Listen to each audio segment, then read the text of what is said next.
What the heck was that? It's not a shade man. Hey guys, what's up? Thank you guys for watching the video so far. I just want to go ahead and cover just some basic stuff about the animation specialization for necromancers. First of all, I want to say, please excuse my voice. It's been a tough past few weeks. Thank God I'm feeling a bit more better. I'm actually able to talk, but it's just been really tough lately with the weather and getting a little sick and stuff. So I just recently recovered over that. So thank God once again I'm back at it. So again, please excuse the voice. Um, Going forward, I do want to comment a little bit just on the Animation Necromancer. So, one thing I'll just mention with Animation Necromancers, this is basically kind of point blank your summoner specialization. I think in the game, more or less. I don't know if there's any other class that really has this much summons or this much things going on as far as secondary NPCs that you're bringing in. So what I find most interesting is just the fact that you could add in and have multiple effects going on among the minions. So as I said in the level 1 through 10 video that among the specializations there are sample spells, so this is the part where we're going to go over that. So with Necromancer animation, what happens is you get an increase to your maximum life force by 2. So this will increase how many more minions that will be able to be raised.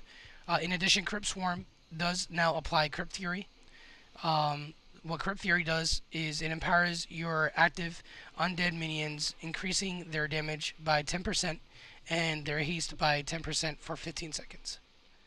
So definitely an increase on what's going on with your minions and also with Crypt Swarm.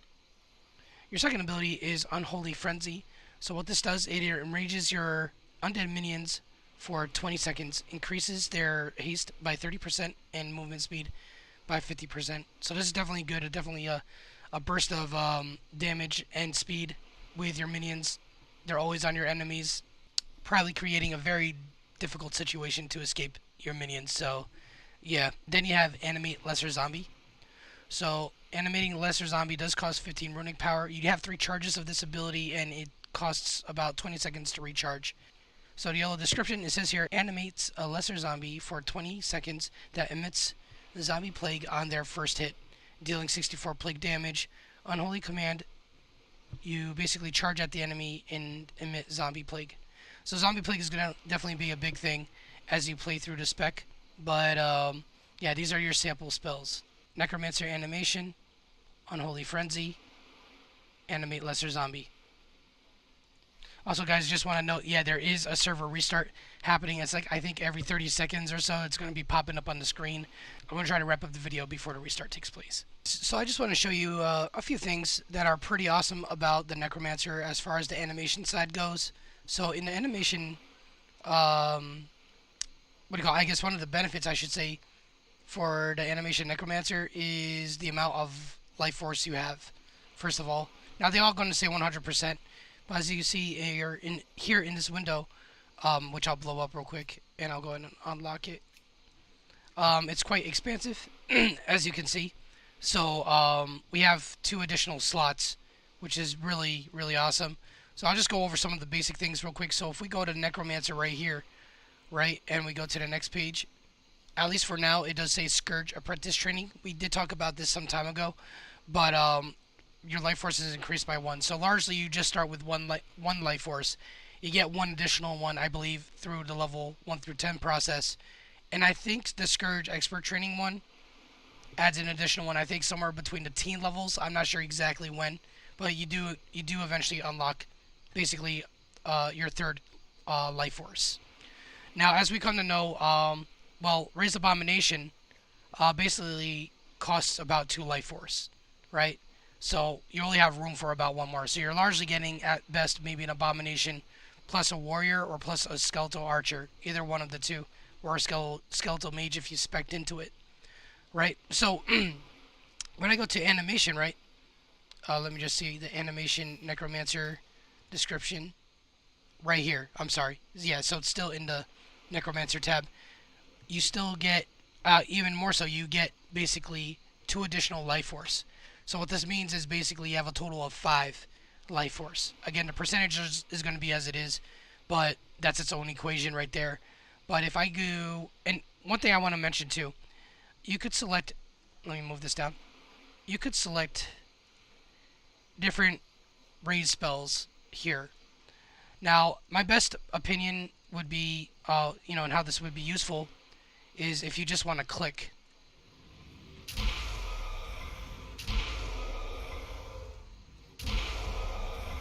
Alright, they're all kind of covering each other, but as you can see, let me close this. It creates a bit more space on your hotbars. So I don't have it. I think I do actually. I do have everybody on my hotbars by the odds.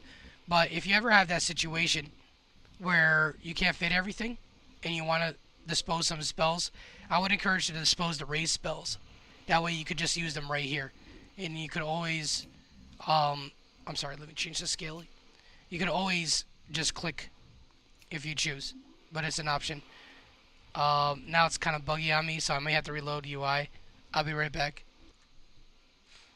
Alright, so basically you have a situation where, like, let's say if you wanted to play like this, right? Double Abomination and then maybe a Skeletal Warrior extra or Archer. You could do stuff like that if you really wanted to. But this is an Animation Necromancer only thing, so it's pretty interesting how in this way the specialization is quite unique in that way. I'm going to dispose these guys real quick. Well, Sacrifice Undead is on cooldown right now. But I also have Raise Ghoul, so I'll replace one of my guys real quick. Excuse me. So with Raise Ghoul, it's pretty interesting. I will showcase more about Raise Ghoul and their command spell. But in summary, they allow you to have some type of healing. So there's more of a leech effect with their damage. So I just thought I'd mention that.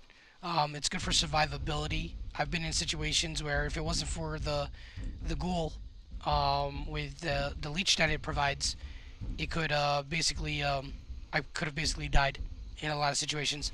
Not that that's really a problem for a necromancer because you still have phylactery and Call of the Scourge to back you up. So yeah, that's what I find unique about the ghoul in particular, is that the ability they could bring HP back to your health pool. I'm gonna get rid of these guys real quick. And I could mix up the combination, so if I wanted to go like all front line, I could do something like one Abomination, one Skeletal Warrior, maybe two, and a Ghoul to keep some sustainment and healing. Right? Now if I wanted two Ghouls, I'll get two Ghouls instead. And I'll get an Abomination. Yeah. So just one Warrior.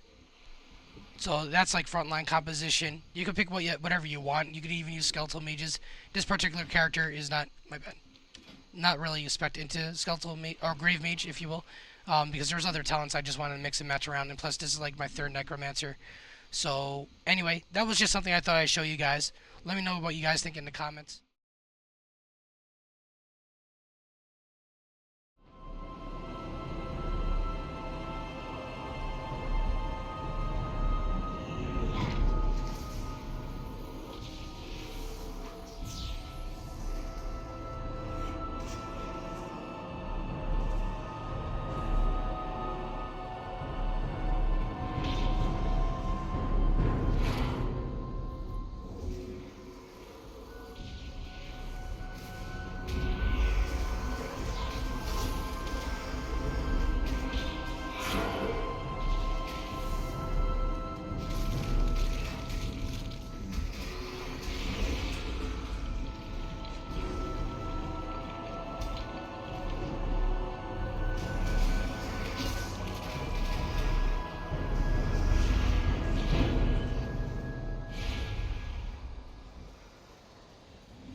So some of the passive talents I'll go over is summoning adept. So this is one of them. I'll just name a few of them.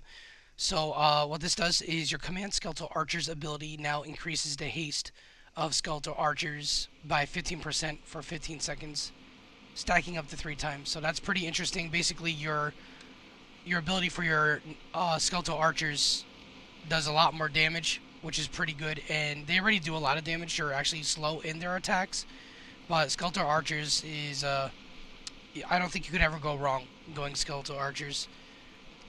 So another one we got here is Gut Wrencher. So basically this benefits your Blight, which I'll showcase how that looks later in the video. But in summary, it's an AoE ability, damage over time in a 10-yard radius for about 14 seconds, according to this. It also benefits your Zombie Plague as well. So there's 2 charges on this ability. So with this being added in, Gut Wrencher, Blight now infects enemies for 14 seconds, causing the next instant of Zombie Plague on the target to deal 165 shadow damage to up to 5 enemies within 5 yards. So I think this further amplifies the effect when it comes to Zombie Plague, which is basically to know your AoE damage as an Animation Necromancer is going to be no joke. I mean, I don't know which is the highest among the 3 specializations. That's not really what I'm making these videos for as far as numbers go. But I can only imagine that each Necromancer specialization has a good deal of AoE abilities. So as far as the AoE department, I don't think you're very short with that. So another interesting one is this passive called Man Bear Pig. So basically it benefits your Lich Frost, which is your primary runic power generator. So with Lich Frost, this basically gets enhanced with the ability called Man Bear Pig. So what this basically does is damage dealt by your putrid thralls now grant you a stack of putrid for 15 seconds. So as long as you're summoning putrid thralls, you know, basically it allows you to have putrid, which this effect, it allows you at 5 stacks to have your Lich Frost deal 60% of its damage over 3 seconds. So that's just an idea right there. So basically Lich Frost does its damage, but it has also 60% of its initial damage to be dealt with over 3 seconds, which is pretty interesting. So you have a damage over time component to your runic power generator, which is pretty awesome. It's not just a magic hit. It's a magic hit with smaller hits within damage over time, which is pretty interesting.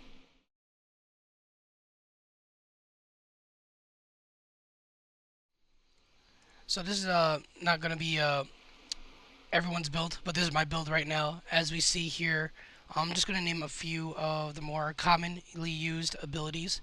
So I'll go ahead and read over them briefly. We already did one, which is enemy lesser zombie. So you're going to go ahead and see more. And as you span out to the build that you like, you'll find that there's a lot of options among the talents for the Animation Necromancer itself. So we got Animate Putrid Thralls, Unholy Command, and Plague Horde. So right off the bat, you're going to have quite a few abilities that's going to kind of pick you up a bit more on the animation side. So with Unholy Command, this does vary, I guess, depending on what animates. So it says here, hold shift for more information. So I'll press that once I get to that part. But basically, Unholy Command, you command your active animates to perform a unique attack, usable while casting and channeling. So if you hold shift here, you see the benefiting effects for Putrid Thrall Command, Regurgitate, and then Tomb King Command, Necrotic Power. There you go. So I'll go ahead and post this up a little later in the video. That way you guys can get a full read on the differences. But the lesser zombie one has its Unholy Command listed here, which I'm not sure if that's an error or something, or if that was intentional. But yeah, the others are listed here. So another common spell that you'll have is another animate spell. So one thing I thought I mentioned is about animates, they're kind of like temporary raises, if that makes sense. So instead of summoning them and them being permanently your pet, as it stands like right here, like my minions are on standby, these animates are temporary, and I'll go ahead and show you that real quick. So I'll just get some runic power here, and I have like my lesser zombie just joined in there, and he's on for a limited time. He will eventually disappear, So that's what I mean by animate, or from what it seems. And you'll have the same thing with your putrid thralls and the other animate spell, which is your Tomb King. So we'll just read putrid thralls real quick. You animate 2 putrid thralls to aid you in combat for 15 seconds. Unholy command, the benefit that we talked about earlier with this spell. It has you deal 43 plague damage and increases enemy resource costs by 3% for 8 seconds, stacking up to 10 times. So that's a pretty unique effect right there that, enemy resource spending is increased. Definitely something to think about. Definitely exhausting your enemies a bit more. Then you have Plague Horde here, this third ability in the center. It summons 4 lesser zombies to fight for you for 10 seconds. So this is kind of like a good emergency backup when you're in combat. You'll have lesser zombies that show up that will assist you in the fight. I'll read this one as well. So this one is Animate Tomb King. So it does cost 25 runic power. You animate a Tomb King to aid you in combat for 30 seconds. Unholy command, basically the ability, emits an aura, causing your undead's attack to deal 65 plague damage on hit for 8 seconds. So anyway, guys, I just wanted to go over the surface level stuff. There's definitely a lot more information on the Animation Necromancer, which is covered in the talent cards I posted before this video. So if you like, you could always go back to that as a reference for those of you who don't know what Animation Necromancer is about or are curious what it's all about. Maybe you play COA already. I figured these type of videos would be a bit more useful for those who are curious or never encountered a Necromancer before. Afterward, yeah, I'm going to go ahead and showcase some of the other active talents, so those that are square. I'm not going to cover every single one of them because there's a lot to get through, but I do hope you enjoy the video.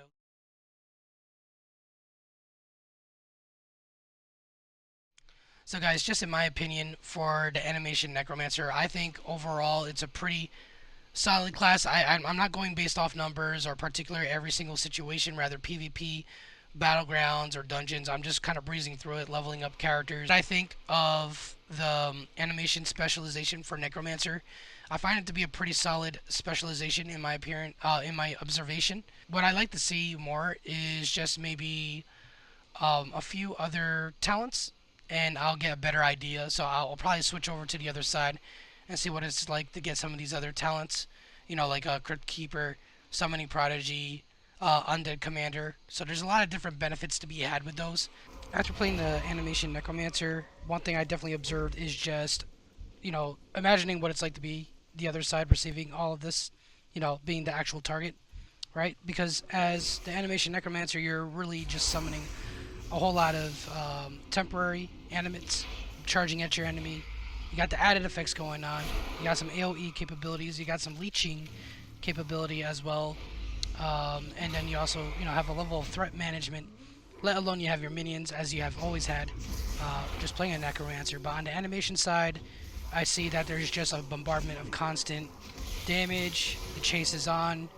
Very little room to really escape the minions, unless there's minion mismanagement. I think that's really the key thing with Animation Necromancer. There's definitely a lot of themes to enjoy within the Animation Specialization itself.